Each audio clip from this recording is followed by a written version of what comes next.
You were in the car on the way home from the party. Everyone had a good time. You said so too. But somewhere between the front door and the driver's seat, something happened. The noise, the lights, the 20 conversations happening at once, the feeling of someone across the room being upset even though nobody else noticed, even though they were smiling. And by the time you got home, you were completely wrecked. Not tired, not just drained. Wrecked, like you'd run a marathon while everyone else went for a walk. You've cried at songs, not sad songs, just songs. You've felt a stranger's pain so precisely it sat in your chest for hours. You've walked into a room and known immediately that something was off, before anyone said a word, before there was any reason to know. You've been told you're too sensitive, too emotional, that you feel things too much, that you need to toughen up, grow thicker skin, stop taking everything so personally. And for a long time, you believed them. You thought something was wrong with you, that the way you moved through the world, the way everything landed harder, stayed longer, cut deeper, was a defect, a weakness, something to be managed or hidden or apologized for. It isn't. What you've been calling a flaw is one of the most studied, most documented, most misunderstood traits in human psychology. And what science found about why your brain works the way it does will change the way you see yourself completely.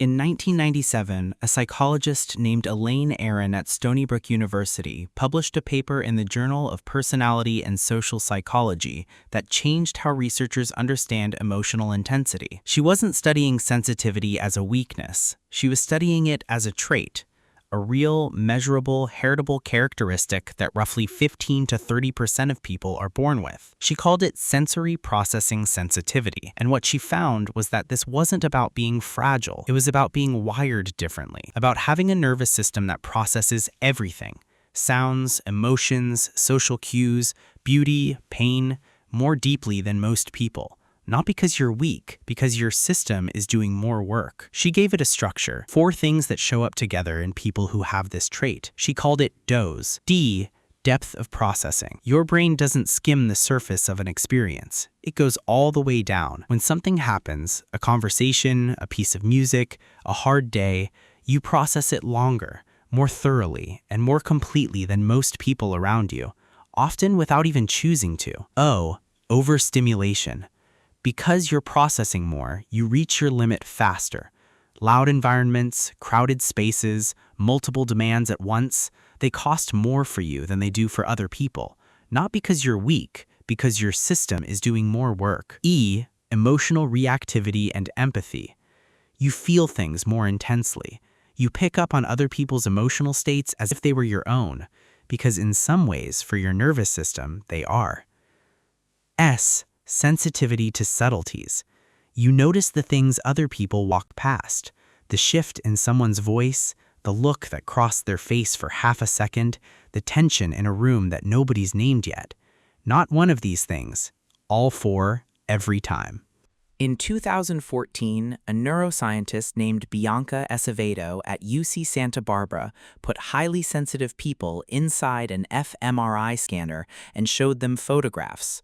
Strangers' faces, loved ones' faces, people expressing emotion. What she found was not subtle. The brains of highly sensitive people showed significantly greater activation in the insula, the part of the brain responsible for interoception, for reading the internal state of your own body, for registering feeling.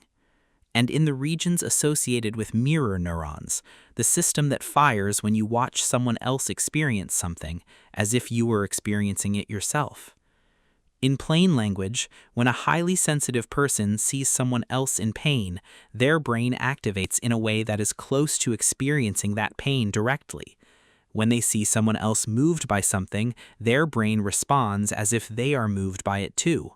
This is not a metaphor. This is neuroscience. It explains why you feel other people's emotions as your own, why you absorb the mood of a room the moment you walk in, why sitting next to someone who's upset, even if they say they're fine, leaves you carrying something heavy for the rest of the day.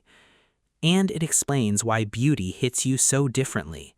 When a piece of music reaches the right moment, when light falls through a window in a particular way, when a film does something true about what it feels like to be human, the highly sensitive brain doesn't just register it, It responds to it at the level of the insula, deeply, physically, unmistakably, like something real just happened, because for your brain it did. This is not oversensitivity. This is your nervous system doing something extraordinary, processing more signal, registering more data, feeling more of what is actually there to feel. Here is the part nobody talks about. A pediatrician named W. Thomas Boyce at UCSF spent his career studying children with high biological reactivity, children whose nervous systems responded more intensely to everything around them. He called them orchid children. What he found was this: orchid children placed in stressful, unpredictable, or critical environments had significantly worse outcomes than their less sensitive peers, more anxiety, more depression, more difficulty. But orchid children placed in warm, stable, supportive environments had significantly better outcomes than everyone else. Not just okay, better. The most sensitive children in the right conditions flourished beyond their peers in almost every measure. The problem is that most sensitive people are growing up in a world built for dandelions, for the children who can grow anywhere, in any soil, in any weather, without much tending. A world that interprets your depth as drama, your exhaustion as weakness, your tears as a problem to be solved. You were told, stop crying so much. You were told, you're too sensitive. You were told to toughen up, grow up, get over it.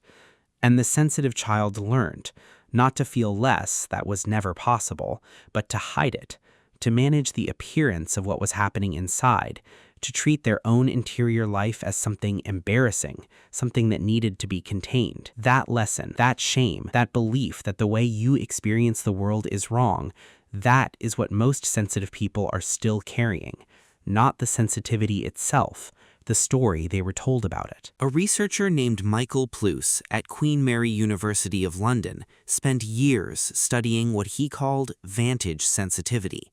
His finding? Highly sensitive people don't just suffer more in bad environments, they benefit more, significantly more, in good ones. In supportive workplaces, in nurturing relationships, in environments that give them room to process, sensitive people don't just cope, they thrive beyond what less sensitive people are even capable of.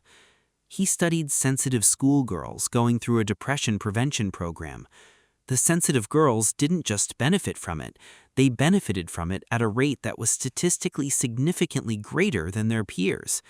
The same trait that made them more vulnerable to negative environments made them more responsive to positive ones. The sensitivity is not the problem. The environment was the problem. And there is something else, the things that sensitivity makes possible. The capacity to feel someone else's pain so precisely that you know what they need before they do. The ability to notice what's wrong before anyone else has named it. The experience of beauty, real, physical, full-body beauty in things that most people walk past entirely. The artists who made the things that changed your life were not people who felt less. They were people who felt everything and found a way to translate it. The counselors and therapists and teachers who saw you, really saw you when you needed it. They weren't people with thicker skin. They were people with thinner skin who chose to stay in the room with other people's pain because they could feel it and it mattered to them.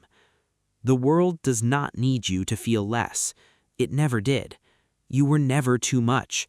You were an orchid in a world that was built for dandelions. And the problem was never the orchid. If this is describing something you felt for a long time without having words for it, subscribe, because this is what every video on this channel does. It takes the experiences that live inside you without explanation and gives them a name, a reason, and a way forward. The next video is waiting for you.